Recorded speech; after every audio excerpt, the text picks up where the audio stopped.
Баршаңызға сәлем, сіздермен бірге ерекше тағамдар әлемі каналы.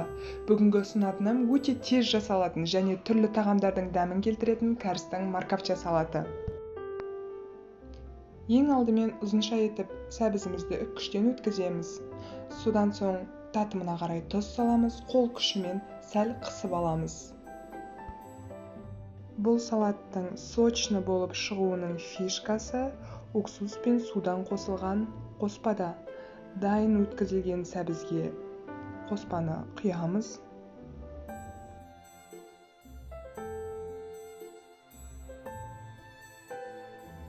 Содан соң өзіңіздің ұнамыңызға қарай дәмдеуіштерді қоссаңыз болады. Мен осы кәріс салатына арналған дәмдеуішті және әртүрлі ассорти дәмдеуішті қостым. Содан соң сарымсақты үккіштен өткізіп үстіне саламыз. Егер де сіз жуаның 1/4 бөлігін сұйық майға қуырып, қызартқаннан кейін тек қана сүзгіден өткізіп майын салатқа қосатын болсаңыз, салатыңыз өте сочны, дәмді болып шығатынына кепілдік беремін. Майын бірден оттан алған күйінде ыстықтай қосамыз да қасықпен араластырамыз. Мінекей, кәрістің марковча салаты дайын.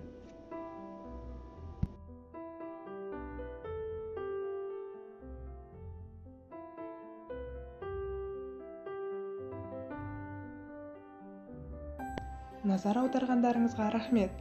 Алдағы аптада өзбек елінің көкжуас алмасымен жасалған өте дәмді қаттама нанының қыр-сырымен бөлісетін боламын. Жіберіп алмас үшін каналыма жазыла кетіңіз.